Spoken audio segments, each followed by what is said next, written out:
This is the FEIYU Pocket 3, and it's an unreleased DJI Osmo Pocket 3 cousin. I'm your host Mauro, let's get straight into it.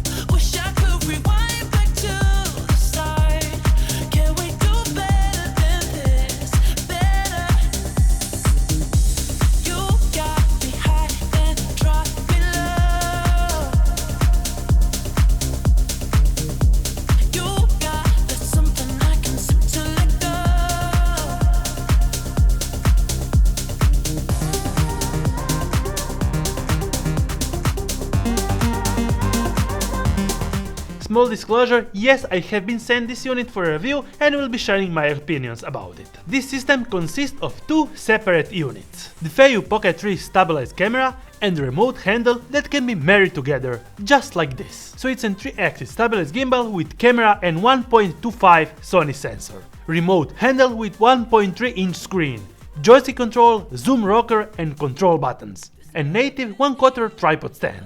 And I have got also the FEIYU extension bar, that would actually call the selfie stick. And it's not long, but it gives you some more amount of reach and space to frame your selfies or act as an higher expanding small tripod. The 3-axis stabilized gimbal part has a small OLED screen, so you can actually use this as a standalone separate unit without any problems. The bottom part is magnetic, so you can attach it to any metal surface for even more versatility. The actual SD card slot is inserted on the side part of the gimbal unit.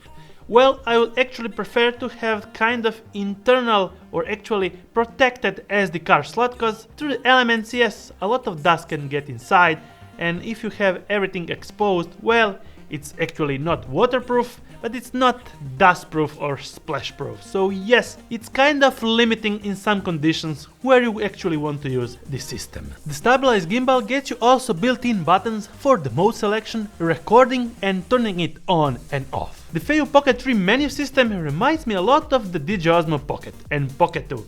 And this is actually a good thing if you use the older versions of the DJI Osmo Pocket. You will feel really natural and get going with this in a matter of seconds. The max recording resolution is 4K 60p with about 120 megabits per second bitrate. Let's go firstly to some footage that I recorded with the FEIYU Pocket 3.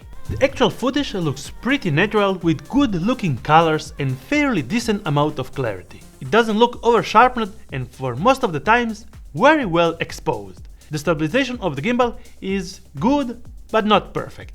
You have to understand that the ups and downs are not stabilized, because you don't have the fourth Z-axis, but just a 3-axis gimbal, just like every 3-axis gimbal behaves. So you should actually apply some catwalk movement to actually smooth your Z-axis and actually your up and downs to get the footage more smoothly on. For a straight walk, sidewalk and selfie walk works pretty okay. The one part that it lacks is the fluent motion when trying to go around with it. I feel that actually trying to fight the natural motion of my hand. But you can actually avoid this by selecting different type of follow modes for a perfect match and recording style. Actually, I'm pretty pleased on how well it exposes in backlight and when you have the sun facing the opposite side of you. Sometimes the gimbal and the footage will have a 3 to 4 degrees tilted angle.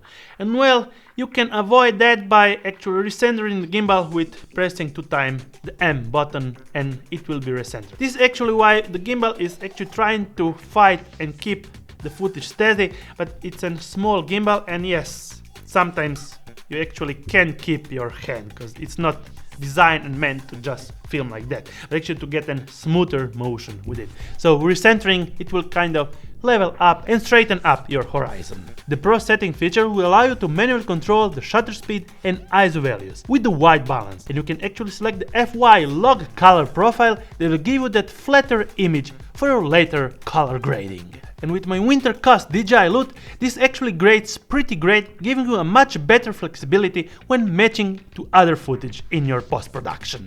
The complete build is made out of plastic. Luckily, the mounting part is made out of metal, giving you some more longer lasting joints. The zoom slider rocker on the front gives you the option to zoom in and out with a decent amount of fluidity. And being a digital zoom, you will obviously lose some detail, but not as bad as you think. the footage is still usable. In the menu settings, you will be also able to make normal photos, time-lapses, panorama photos, and 4x slow motion and 1080p.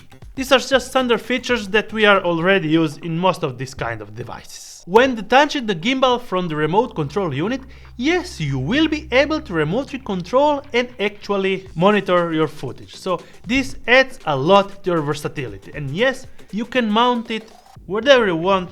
Actually, this base is magnetized, so you can actually mount it on top of your car or any other idea that comes into your mind and actually fits your production. Okay, so what do I think about it? This is not meant to replace your flagship or middle-range smartphone, as it has a slightly smaller sensor than my OnePlus 10 Pro. But you can replace a lot of times your action camera having the option to mount it magnetically. And yes, it can act as a webcam too, and capture quickly family moments or actually have a big cam operator in your production. The price range is $380 and some kind of in the higher range for this type of cameras. If you have any questions, comment down below, I will be happy to answer all of them. Until my next one, thumbs up if you liked it, subscribe with the bell icon to get notified every time I make a new video, and see you on my next one.